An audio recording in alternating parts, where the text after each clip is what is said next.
আসসালামু আলাইকুম সুধী দর্শক, আজ কুমড়ো পাতার ভর্তা করব।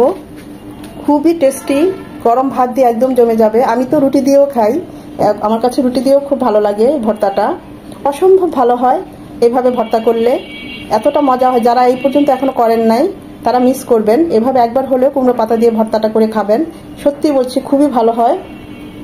তা আমি তো কুমড়ো ডাঁটা আর কুমড়ো পাতা দিয়েই ডেকোরেট করলাম। তো চলুন কথা না বাড়িয়ে আমরা কুমড়ো পাতার ভর্তাটা তৈরি করি।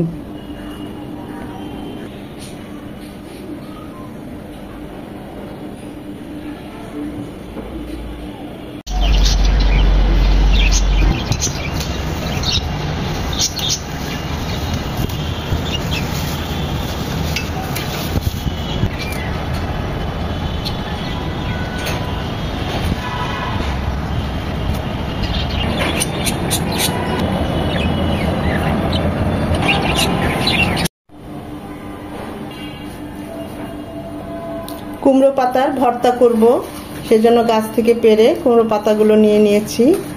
দেখতেই পাচ্ছেন একদম কচি, নিচের পাতাগুলো অনেকটা নষ্ট হয়ে যাচ্ছিল, তাই অনেকগুলো পাতায় পেড়ে নিয়ে এসেছি।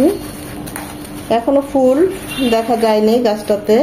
কুমড়া কিনে এনেছিলাম খাওয়ার জন্য, সেই বিচি রেখে দিয়ে লাগিয়ে দিয়েছি বারান্দায়, সেই পাতাগুলোই হয়েছে। এর আগেও আরো একদিন পেরেছি। সবগুলো পাতা খুব ভালোভাবে ধুয়ে নিয়েছি। এখন এগুলো আমরা ভর্তা করব। প্যানে দিয়ে দিয়েছি 2 চামচ সরষের তেল, দিয়ে দিচ্ছি 3টা কাঁচামরিচ ভেঙে দিচ্ছি, 3-4টা রসুনের কোয়া কুচিয়ে দিয়েছি।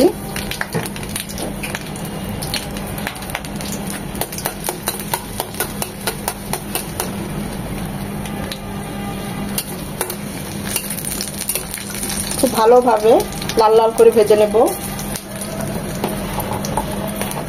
2টো বড় পেঁয়াজ এভাবে একটু বড় বড় করে কুচিয়ে দিয়েছি। এগুলো সব একদম লাল লাল করে একটু নরম হওয়া পর্যন্ত ভেজে নেব।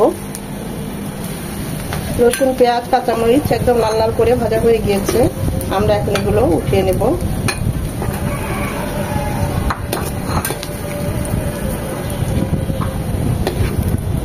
এই প্যানে আমি কুমড়ো শাকগুলোকে একটু হাত দিয়ে ভাবে ছিঁড়ে দিয়ে দিচ্ছি। এখানে আর কোনো তেল দিব না। ডাঁটাগুলো উঠিয়ে নিচ্ছি।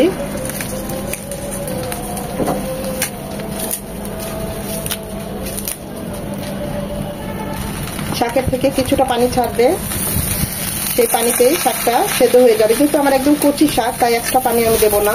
যদি একদম একটু শক্ত পাতাগুলি হয় সেক্ষেত্রে 2 চামচ পানি দিয়ে নেবেন শাকটাকে ভালো করে সেদ্ধ করার জন্য। এর থেকে আস্তে আস্তে একটু পানি উঠবে। কোনো রকমের সার ছাড়া, কোনো রকমের ছাড়াই দেখুন শাকটা একদম কেমন সফট হয়ে এখনই গলে যাচ্ছে। কতগুলো শাক দিয়েছি, একদম অল্প হয়ে গিয়েছে। এটি কিছুটা পানি উঠেছে, এই পানিতেই আমরা শাকটা সেদ্ধ করে নেব, উল্টিয়ে পাল্টিয়ে খুব ভালোভাবে সফট করে নেব। এখানে কিন্তু আমি লবণ কিছুই দিচ্ছি না, শুধুমাত্র শাকটাকেই সেদ্ধ করে নিচ্ছি। আর যে সামান্য একটু তেল ছিল 1/2 চামচের মতো, ওটাতে ভাজা ভাজাও হয়ে যাবে। দেখুন পানিটা কিছুটা ছেড়েছে।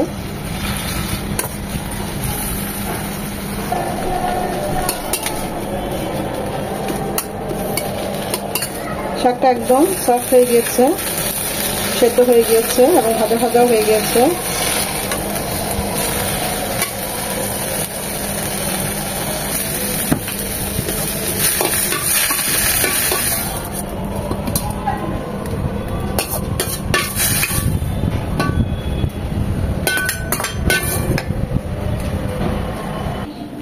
এখন আপনারা ইচ্ছে করলে এটা হাতে ডলেও ভর্তাটা করতে পারেন, আবার পাটায় পিষেও করতে পারেন। এই সব কিছু আর লবণ মিশিয়ে নিলেই আমাদের এই হাতে ডলা কুমড়ো ভর্তাটা হয়ে যাবে। তবে আজ আমি ব্লেন্ডারে ব্লেন্ড করে নেব এই কুমড়ো শাকের ভর্তাটা। 3-4টা শুকনো মরিচ এভাবে ভেজে নিয়েছি। ব্লেন্ড করার আগে আমি একটা শুকনো মরিচ এর সাথে দেব, আর বাকিগুলো পরে দেব। একটু ভেঙে দিচ্ছি। ঝালটা যে যেমন পছন্দ করেন ওই অনুযায়ী দিবেন। আমি কিন্তু সাথে কাঁচামরিচও দিয়েছি 3টা, তাই এখন একটা শুকনো মরিচ দিয়েছি, আর একটা শুকনো মরিচ একটু পরে দেব। এখানে কিন্তু কোনো পানি দেব না,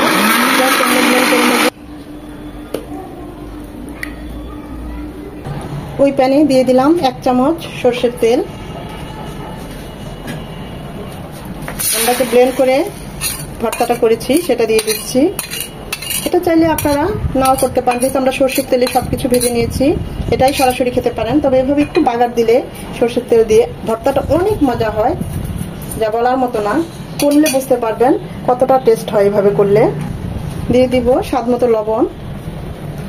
এমনিতেই টেস্ট করেছি, যথেষ্ট ঝাল হয়েছে, মানে ঠিক আছে। আর একটু ঝালের পরিমাণটা বাড়িয়ে দেওয়ার জন্য আমি আরো একটা এভাবে শুকনো মরিচ ভেঙে দিচ্ছি,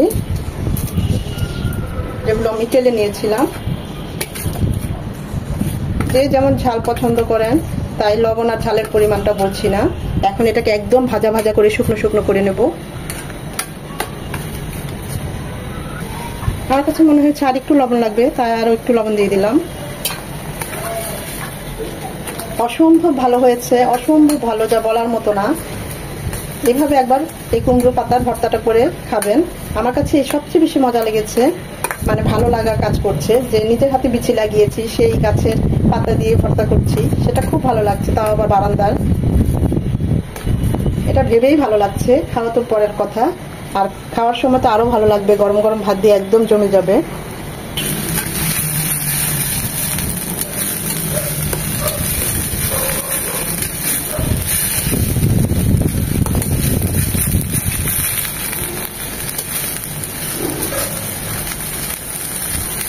যখন এরকম কড়াই থেকে উঠে উঠে চলে আসবে, তখন বুঝতে হবে আমাদের ভর্তাটা একদম রেডি।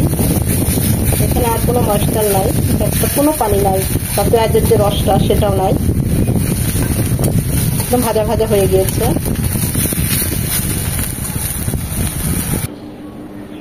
অসম্ভব ভালো হয়েছে কুমড়ো পাতার ভর্তাটা।